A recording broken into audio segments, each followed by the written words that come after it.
বিসমিল্লাহির রহমানির রহিম। হ্যালো ইব্রান, আসসালামু আলাইকুম। প্রত্যেক মানুষেরই কম বেশি কাজ থাকে, কারো কাজ বেশি, কারো কাজ কম। কারো কাজে অর্থ উপার্জন করা যায়, কারো কাজে কোনো অর্থই আসে না। সারাদিন কর্মকাণ্ড করার পরে, কাজ করার পরে দিন শেষে শুনতে হয় আমি কি কাজ করেছি। হ্যালো ইব্রান, আসসালামু আলাইকুম। যারা যারা আছেন সবাইকে অসংখ্য ধন্যবাদ। একটা লাইক দিয়ে পুরো ভিডিওটা দেখে নেবেন। আপনার একটা লাইকে পারে আমার ছোট্ট চ্যানেলটিকে আরও 10 জন ভাইয়াপুর কাছে পৌঁছে দিতে। তো আমি যে কথা বলছিলাম, গ্রামের মানুষের অনেকগুলো কাজ থাকে, সে কাজগুলো করতে তাদের সারা দিন বয়ে যায়, কিন্তু তাদের এই কাজগুলো করার ফলে তাদের কিন্তু কোনো অর্থনৈতিক কর্মকাণ্ড হয় না, কোনো অর্থনীতিকে আসে না। যেসব কাজে কোনো অর্থ আসে না, টাকা পয়সা আসে না, সেই কাজগুলোকে কাজ বলে গণ্য করা হয় না। সারা দিন কাজ করার পরে গ্রামের মানুষের কিন্তু প্রচুর কাজ, শুধুমাত্র রান্নাবান্না করার জন্য অনেক কাজ করতে হয়। রান্নাবান্না শেষ করতে ঘর লাকড়ি শুকাতে হয়, উঠান বাড়ি করে ঝাড় দিয়ে যে লতা পাতা হয় সেগুলো শুকাতে হয়, চুলার ছাই ফেলতে হয়, চুলা লিপতে হয়, হাঁড়ি পাতিল সেগুলোর মধ্যে কালি বলে সেগুলো পরিষ্কার করতে হয়। এভাবেই কিন্তু সারাটা দিন তাদের কাজের উপরেই চলে যায়।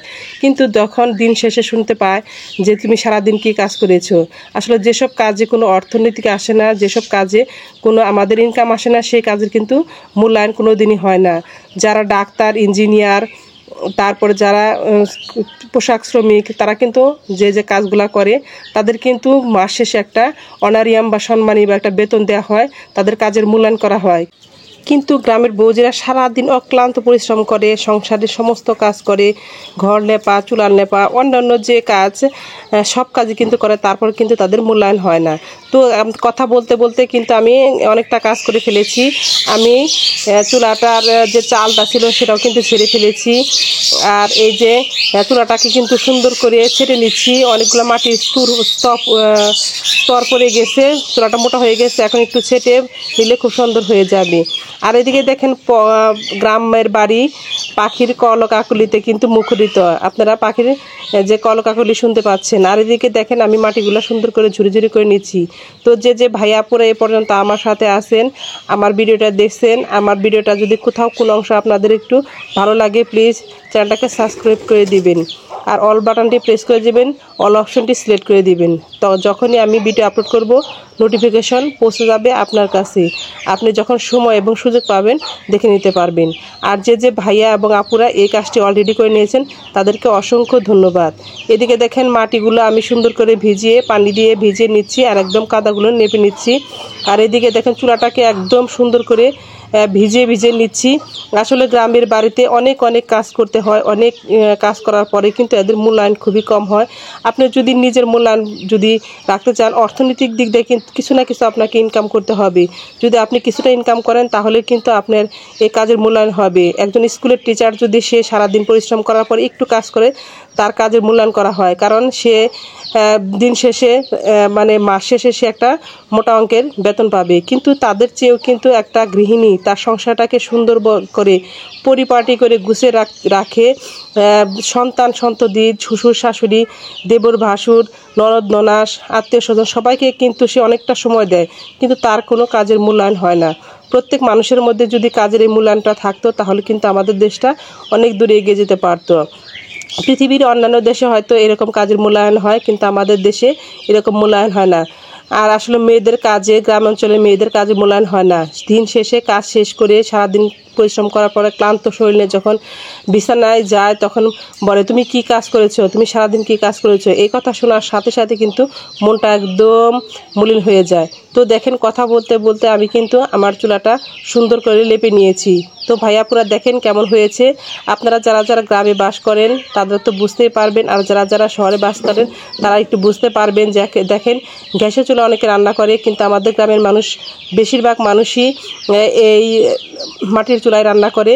সে যত ধনী হোক আর যাই হোক, রান্না করতে তাকে মাটির চুলায় আসতে হয়, কারণ যৌথ ফ্যামিলিতে বেশি মানুষ থাকে। গ্যাসের চুলার রান্নাটা তাদের যে সিলিন্ডার গ্যাস, সেই চুলার রান্না করা তাদের মানে পোষে না আর কি বলে, যেটাকে বাংলা খাঁটি বাংলা। তো আমার ফ্যামিলিতে আমি, আমার শ্বশুর শাশুড়ি, দেবর ভাসুর এবং আমি আমার হাজবেন্ড এবং সন্তান নিয়ে আমরা অনেকগুলা ফ্যামিলির মানুষ, সেজন্য কিন্তু আমাদের চুলাতেই বেশি রান্না করতে হয়। তো দেখেন কথা বলতে বলতে আমার রান্নাঘরটা লেপা হয়ে গেছে। আর এদিকে যে একটা ছোট্ট চুলার সামনের যে রান্নাঘরের সামনে যে ডোয়ার মতো ছিল সেটা কিন্তু সুন্দর করে আমি লেপে নিচ্ছি। আর এদিকে দেখেন আপনারা পাখির কলকাকলি শুনতে পাচ্ছেন, পাখির কিচিরমিচির শুনতে পাচ্ছেন। এই শব্দগুলো যদি আপনাদের ভালো লাগে প্লিজ কমেন্টের মাধ্যমে জানাবেন। আর যদি আপুদের এবং ভাইয়াদের যদি আমার কাজগুলো ভালো লাগে অবশ্যই চ্যানেলটাকে সাবস্ক্রাইব করে দিবেন। তো আপনারা কে কোথায় থেকে আমার এই ভিডিওটা দেখছেন অবশ্যই জানাবেন। তো দেখেন রান্নাঘরটা সুন্দর করে লেপা হয়ে গেছে। আর এভাবে লেপে নিয়ে আমি কিন্তু প্রায় লেপে নেই। আসলে আমি কেন, সারা গ্রাম বাংলার যে মেয়েরা আছে তাদের পরিশ্রম এইরকম, বিবাহিত মেয়েদের জীবন ধারাটাই অন্যরকম। তাদের অনেক কাজ করতে হয়, কাজ করার পরে যদি সবার কাছে প্রশংসা পায় তাহলে খুব ভালো লাগে, আর যদি প্রশংসা না পায় তাহলে কিন্তু মনটা একদম ভরে যায়। তো আমরা যারা গ্রামে বাস করি বা যারা শহরে বাস করি তারা যদি একটু করে সবাইকে একটু প্রশংসা করি তাহলে কিন্তু তাদের মনটা অনেক সুন্দর হবে।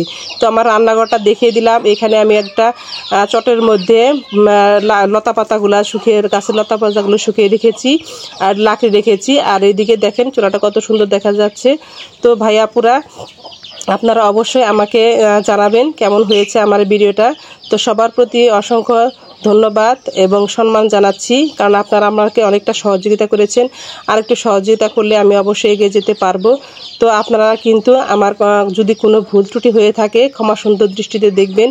আর যদি আপনাদের যদি কোথাও কোনো অংশ একটু ভালো লাগে অবশ্যই কমেন্টের মাধ্যমে জানাবেন। আপনাদের কমেন্ট পড়তে কিন্তু আমাদের খুবই ভালো লাগে। তো সবার প্রতি অনেক অনেক শ্রদ্ধা, ভালোবাসা, সম্মান জানিয়ে এবং সবার দীর্ঘায়ু কামনা করে আমি আমার আজকের ভিডিওটি এখানে শেষ করছি। আল্লাহ হাফেজ, আসসালামু আলাইকুম।